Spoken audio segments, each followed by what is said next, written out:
The morning calm of a St. Louis Memorial Day is shattered as firefighters respond to what they assume will be a routine blaze at a trailer storage yard. Local news cameraman Bill McCormick gets the call minutes later. I started heading down there thinking this will be a 2 or 3 minute shoot. Get it back for the cut-in in 20 minutes. I'll be drinking coffee. Little do Bill and the firefighters realize how long and dangerous this day will become. A fire in a trailer is throwing out a shower of phosphorescent white sparks. They recognize immediately that this fire is fueled by magnesium, an extremely dangerous combustible metal.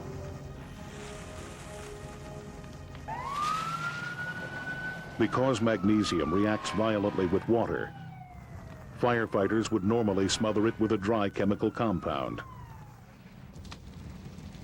But the truck is too hot to enter. To keep the fire from spreading, firefighters have little choice but to use water. They know it's a calculated risk. When the stream hits the magnesium, the fire flares up. But even firefighters are surprised by what happens next. The explosion is caused by a chemical reaction. Magnesium breaks the water down into oxygen and hydrogen gases. The highly dangerous hydrogen ignites and detonates.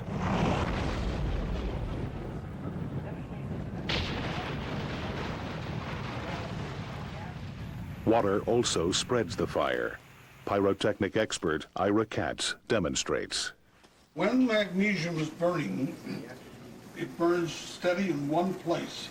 When you pour water on it, you actually use the water as a vehicle to carry the flames elsewhere, all in the entire surrounding area. Burning magnesium also releases toxic smoke.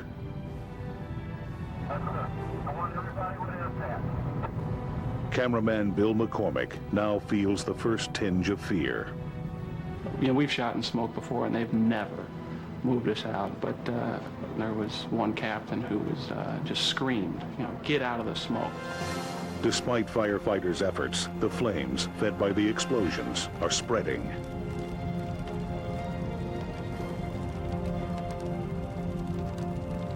Because of the potential danger, St. Louis Fire Chief Neil Svitanix arrives to oversee the operation. The fact was that there were a number of trailers, 7 or 8 trailers, and they were right up next to each other. The fire was extending to trailers on both sides. Firefighters try to keep their spray away from the magnesium, but the burning metal is so hot it melts through the trailer floor and is dropping into the pools of water below, setting off even more explosions.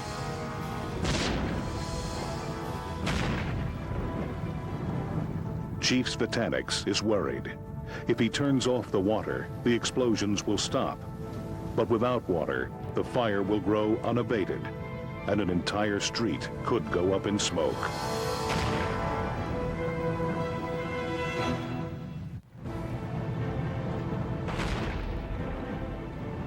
St. Louis Fire Chief Neil Svitanix has no choice but to continue using water on a growing fire, being fed by explosions of magnesium.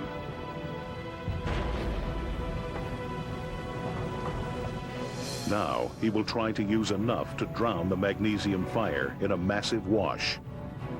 As much water as the city of St. Louis can provide.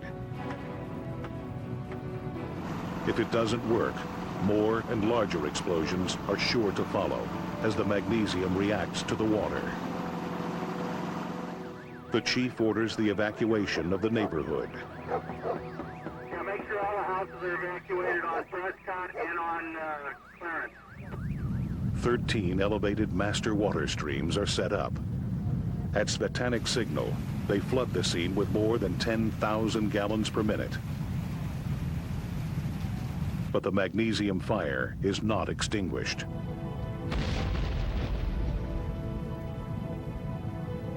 Instead, Svetanix watches helplessly as larger and more violent explosions puncture the air.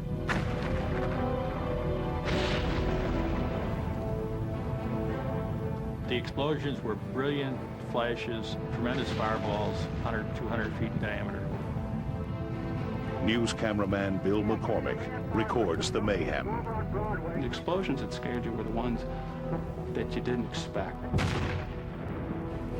So I've been doing this 7 years, and I've done a lot of fires, covered a lot of police stories, and I have never been as scared as I was on Memorial Day.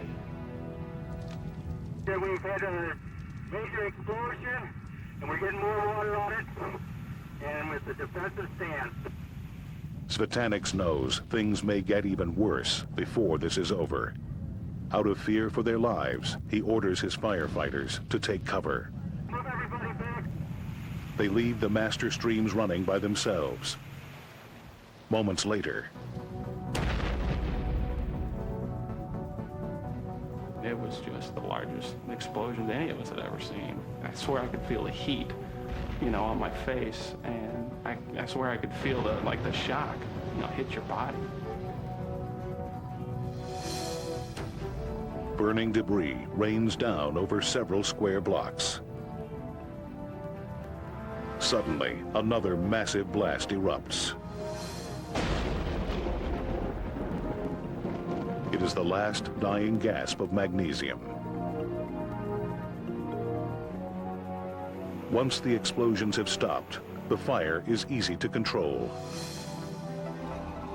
Tons of sand are quickly dumped on the smoldering remains to forestall any further explosions. We're going to have a helicopter leaving there shortly, the one that's overhead. It didn't go the way Fire Chief Svetanix had hoped. But after 7 hours and 25 explosions, he considers himself lucky. When you walk away from a fire like this with no loss of life, and the fire hasn't extended out of the yard, and nobody's house was burnt down, and you didn't lose any fire trucks, you went back to the engine house with the same number of firemen you left with, that's a key to success. Investigators determined that the cause of the fire was a rare combination of factors. Although the magnesium was stored in metal barrels, humidity evidently intruded and ignited the unstable metal. The explosive fire is ruled an accident. The incredible events of that Memorial Day and the mighty blasts that rocked the city of St. Louis remind us that fire can be more of a complex foe than we sometimes think.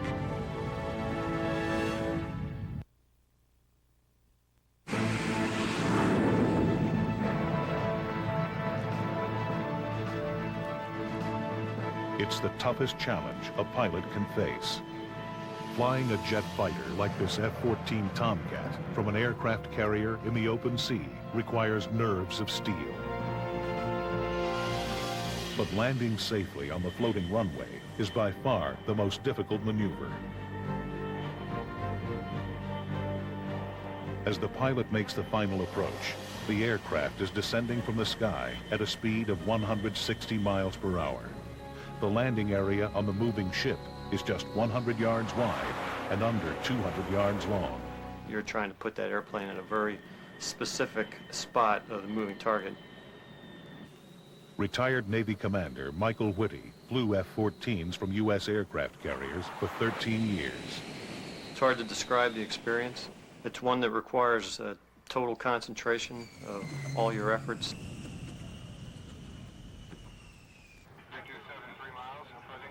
Although accidents are rare, the pilots and flight deck crew are trained to be prepared for disaster at any time. In July 1994, 150 miles off the coast of Japan, the USS Kitty Hawk is flying air intercept training missions, launching and landing over 100 F-14s around the clock.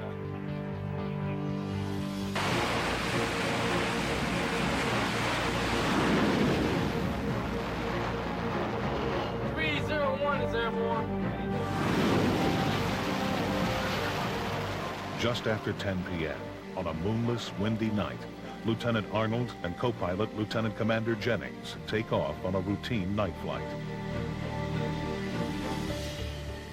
After an uneventful 90-minute mission, they are heading for home. 205 75. 205, Roger. From the carrier's deck, they are just a point of light in the inky sky.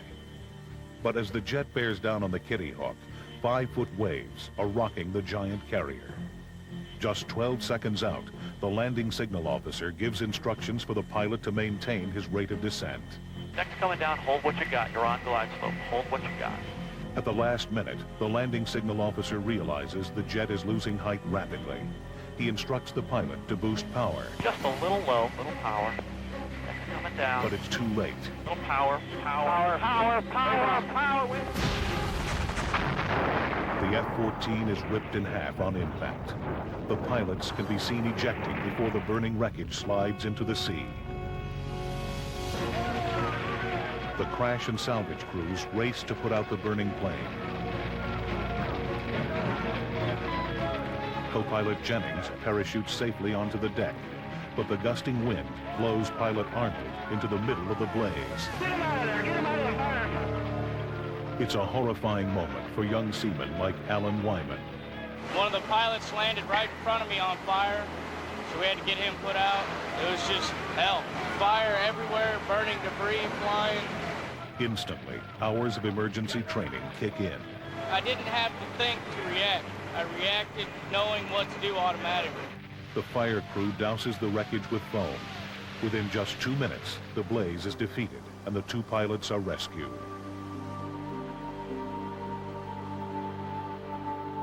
In the aftermath, the Navy conducts a thorough investigation to discover the cause of the crash. In normal conditions, an F-14 is guided into landing by instruments in the cockpit and on the flight deck. They help keep the plane aligned with the center of the landing area and on the correct 3-degree angle of approach.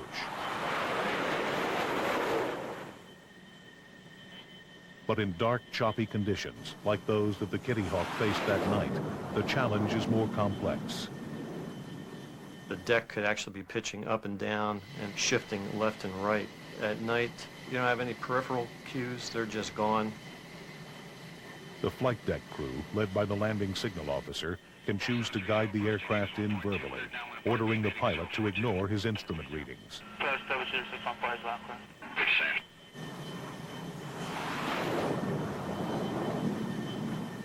A computer simulation of the Kitty Hawk crash helps investigators understand what happened that night. It was a combination of a pitching deck and then pilot reduced power.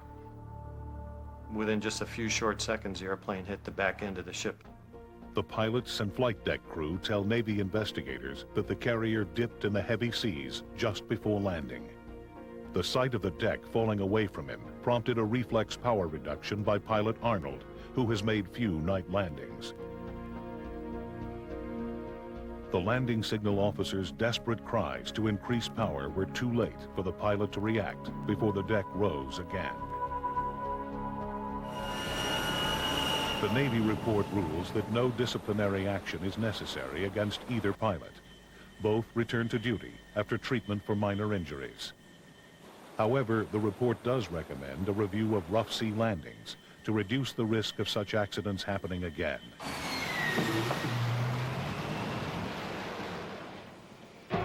For the Kitty Hawk's crash and salvage crew, their rigorous training paid off.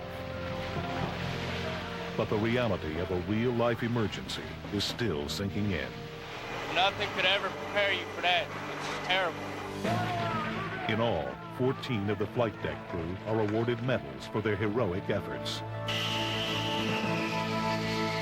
It's a rare acknowledgement for the pilots and crew of America's aircraft carriers, who successfully execute this most difficult of aeronautical maneuvers dozens of times every day.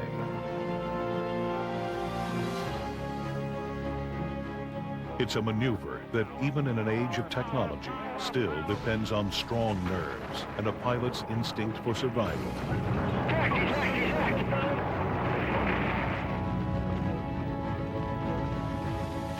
Unpredictable danger is just part of the job for the men and women who defend the nation's interests on the high seas.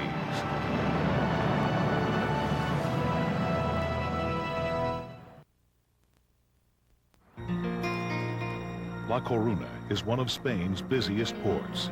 Tankers unload millions of gallons of North Sea crude oil at its refineries every year. Rodolfo Garcia is a veteran ship's pilot for the port. Maritime law requires that he board oil tankers outside the harbor and then steer them safely to their berths. But on this stormy winter night, a Greek oil tanker, the Aegean Sea, tries to enter port on its own. This is a notoriously rocky and perilous coast. As Rodolfo approaches the ship, he fears the worst. The pungent smell of crude oil became intense. The Aegean Sea was definitely aground. It was beyond hope. We were already surrounded by crude. With oil pouring from the belly of the 850-foot tanker, Rodolfo fears it could explode. He calls for helicopters to evacuate the captain and 28 crew members. Then he boards the ship. Luis Suarez pilots one of 3 rescue helicopters. The evacuation is very slow because of high winds and the instability of the wave-tossed tanker. Sometimes you ask God why you should be the one to decide who is going to live or who is not to live.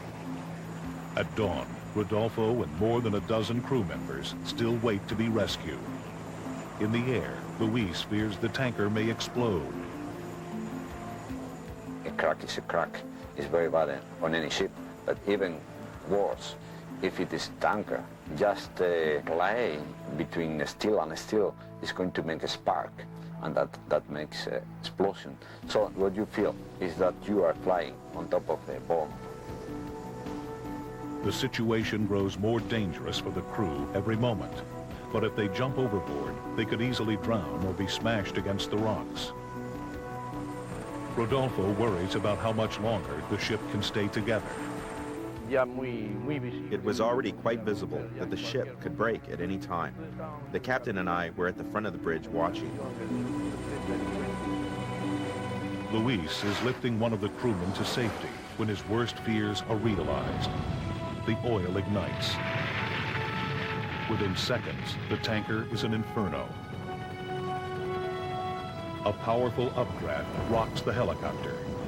I tried to keep it hovering, but suddenly we were flying in warm air, and the helicopter started to move very unstable. Luis flees with the crewmen still dangling below. Rodolfo and the 6 crew members still on board have no choice. They jump. The only thing was to save yourself. Pray to St. Anthony if you got out. Otherwise, commend yourself to the Holy Conception. Rodolfo thrashes wildly in the water to get away from the burning oil. I needed to get out so I wouldn't be caught by the flames. I was tasting mouthfuls of water to see if I was in clean or dirty water.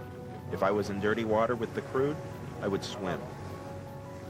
A huge column of thick, black smoke rises from the tanker. The sea churns with burning oil.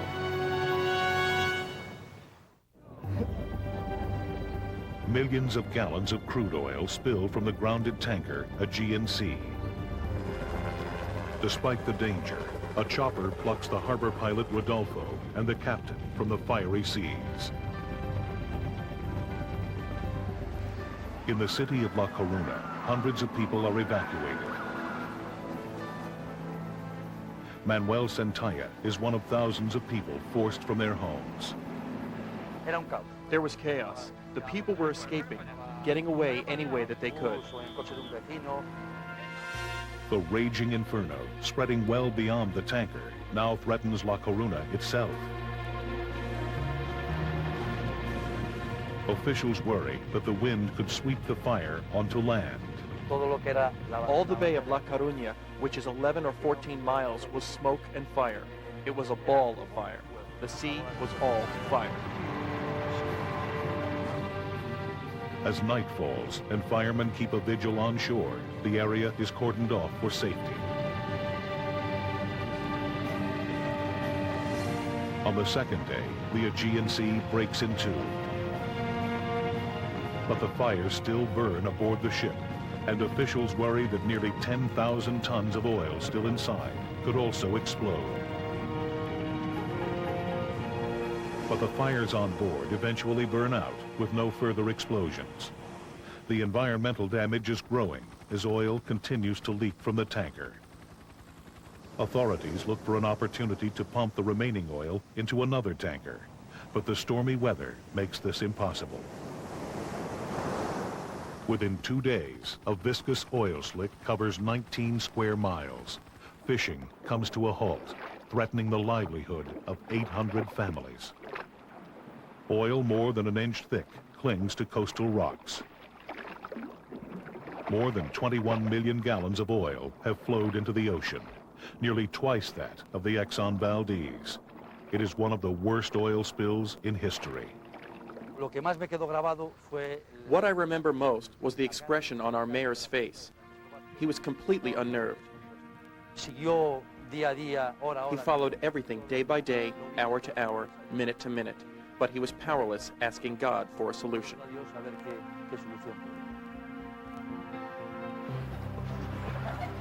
In a massive cleanup effort, more than 750,000 pounds of sand is removed from beaches.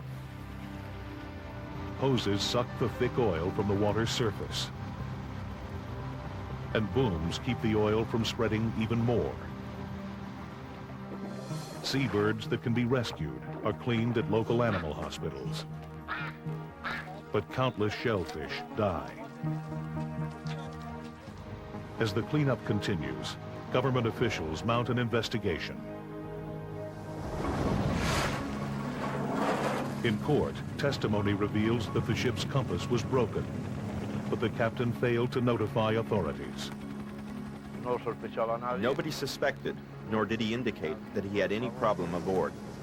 We didn't have any knowledge of ship distress.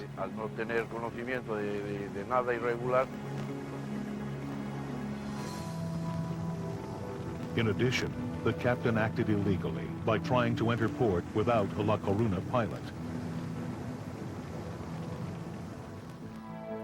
The ship's owners are fined more than $100 million. The money goes directly to the residents of the coast and to local fishermen. And as a result of the spill, new regulations covering tankers are in place in Europe. Today, La Coruna has largely recovered, but no one here will ever forget the day the city's blue waters turned into a sea of fire. An out-of-control train derails at more than 100 miles per hour, wiping out a one-block stretch of homes bordering the tracks. Just days later, as neighborhood residents are putting their lives back together, fate brings them more death and destruction.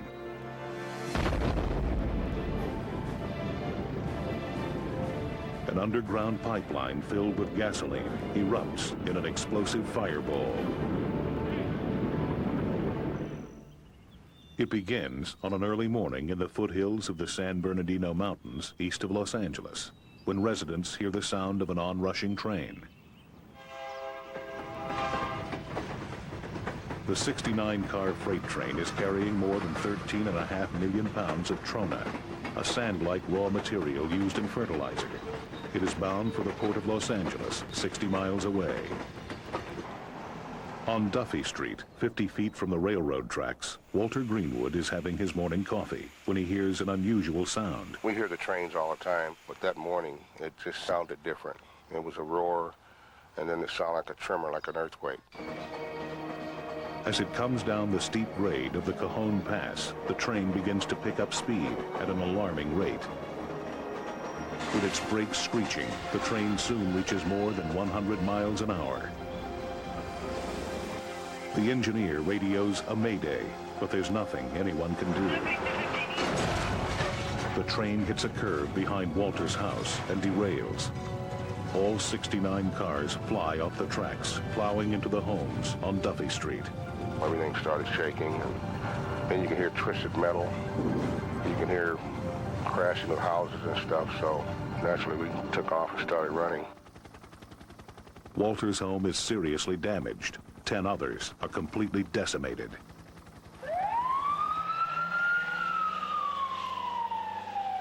Mike Adler, a veteran battalion chief for the San Bernardino Fire Department, races to the scene and is shocked by what he sees. It was the most unbelievable sight I don't think I'll ever forget that sight. The trains, the cars themselves just stacked right on top of each other, right where I knew the houses were on Duffy Street.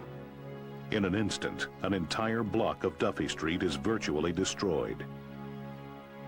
Homes that aren't crushed by the train collapse under the weight of millions of pounds of trona. The houses looked like matchboxes. I just couldn't believe those homes would just crumble like they did. Most of the residents escape with minor injuries, but a mother reports 2 children missing. Looking at the awesome scene that you have, the odds of somebody being alive in there were very nil, and so we were going at it more from a body recovery, and in this circumstance, that's what we had. Both children are found dead. Inside the twisted wreckage of the train, 2 crew members have also died. Fire Captain Alan Simpson rushes to save a man buried under the trona. We worked at that house for many hours, somewhere in the neighborhood of 15, 16 hours working on that house, and finally did locate him. And he was alive. With their lives suddenly shattered, residents are quick to ask, how could this happen? The investigation quickly leads back to a week earlier. At a rail yard, each of the 69 hopper cars was loaded with 100 tons of trona. Later, a shipping clerk estimated the weight of the cargo, but his figures tragically underestimated the tonnage. Based on this incorrect figure, the head engineer calculated how many locomotives he would need to power the train up the mountain and provide enough braking on its descent. These calculations were also wrong, and the disaster was set into motion. They had built up such speed coming down Cajon Pass that they couldn't make the turn. And the front locomotive came off, and they just started piling up one right after the other. As cleanup begins, residents believe the worst is over, but fate is about to deal this neighborhood a second cruel blow no one could have predicted. Beneath the wreckage of the freight train that plowed into this California neighborhood lurks a time bomb, ticking off the seconds, till it too strikes a deadly surprise. Buried 5 feet underground is a pipeline carrying gasoline from a California storage facility to Nevada. Calnev, the company which operates the line, shut it down after the train disaster, but bulldozers clearing debris accidentally gouged it. 12 days after the train wreck, the company starts the pipeline back up. The next morning, residents awaken to a new horror. Hundreds of thousands of gallons of unleaded gasoline suddenly burst from the weakened pipeline, igniting in a huge fireball. The gas sprays the surviving houses, turning them into torches. One of them belongs to Walter Greenwood's brother, George, who had left his home just moments before. We got halfway across town, and we seen all this smoke and everything else, so we got out of there just in time because the whole neighborhood blew up.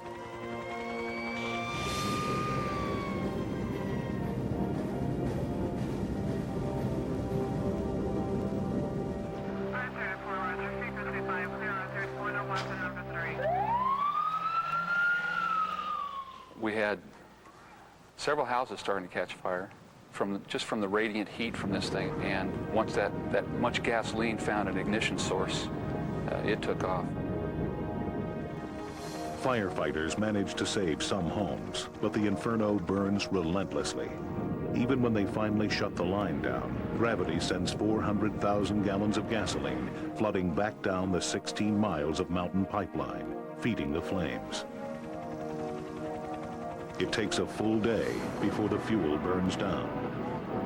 Somewhere in the ashes is George Greenwood's home. It's kind of weird when you don't have anything. You don't have a house, you don't have clothes, you don't have anything. Even the rescuers have trouble coming to terms with the devastation. You know, I have 2 children of my own, and it really was a horrible tragedy for all of us. That could have been me.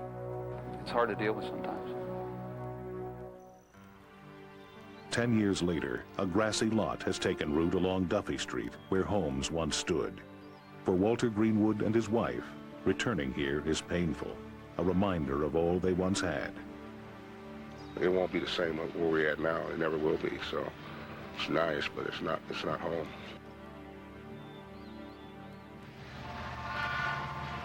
As a result of the accident, the National Transportation Safety Board called for sweeping changes in the railroad's procedures.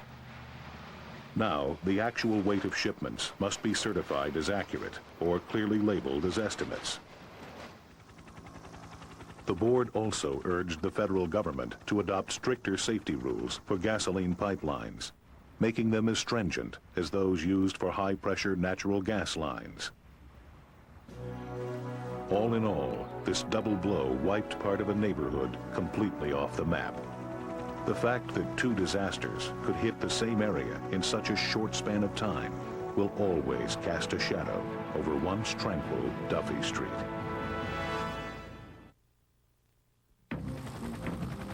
In a densely populated working-class neighborhood in Mexico, the harsh smell of gasoline fills the air. The fumes emanate from the sewers that run beneath La Reforma, part of Guadalajara, Mexico's 3rd largest city. Residents complain to authorities about the nauseating fumes, but are told there is nothing to worry about. Candelaria Ramirez Gonzalez lives with her parents. She is one of many who calls the authorities. They said that we were overreacting, that it was all under control and we shouldn't make such a fuss. Jose Ignacio Gonzalez Velasquez is a carpenter. He is on his way home from working all night when a friend warns him. She said that things were bad there. My children have been vomiting. My head really hurts. At around 10 a.m., while Jose and his family are preparing to leave, the sewers ignite. The explosions rock the neighborhood with the force of a magnitude 7 earthquake. It was a colossal explosion that, boom, makes you jump. And I jumped. Streets collapse, leaving gaping craters and a jagged trench more than 20 feet deep. Candelaria is buried up to her waist in rubble. She can see that her home is destroyed. When I saw it, I cried. I screamed because I thought I wasn't ever going to see my parents again. As rescue units pour in, Jose and others offer to help. People are already attacking the rubble, frantically looking for those buried by the blast. As Jose clambers over debris, it gives way. He falls into the trench and is knocked unconscious. When I came to, I was covered in mud. There was a lot of excrement. It was a drain pipe full of black water, and it was also a gas line.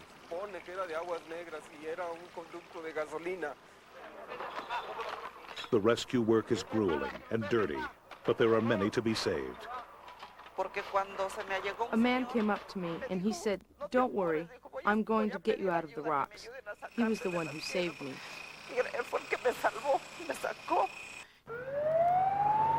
Candelaria is taken to the hospital, along with hundreds of others injured in the blast. Despite his own injuries, Jose rejoins the search for the missing. Using shovels and their bare hands, rescuers move tons of rubble. We were working for hours and hours, looking through rubble. We were crying. Everyone was upset. We rescued 13 children. In all, more than 700 rescuers search through the night.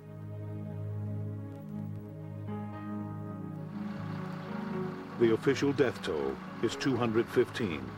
half are children. Outraged by the disaster, the people of the neighborhood take to the streets, chanting "Assassins, assassins," and demanding to know who is responsible. The government blames the blast on Pemex, the Mexican oil monopoly, and on Guadalajara city officials. A leak in a Pemex pipeline allowed thousands of gallons of gasoline to flood Guadalajara's sewer system. All it took was a spark or a discarded cigarette to set it off. The investigation then reveals city officials knew of the possibility of an explosion. Tests run by the government the day before indicated that the area could explode, but no evacuations were ordered. The mayor of Guadalajara, Enrique Dao Flores, is convicted on charges of negligence for not ordering evacuation of the neighborhood, but he spends only 1 year in prison, and he is the only one jailed for the explosion. Pemex pledges almost $33 million to help rebuild the Reforma district. The destruction affected everything. Where we were from, where we were born and grew up, there's nothing left of it anymore. 6 months later, Jose goes blind.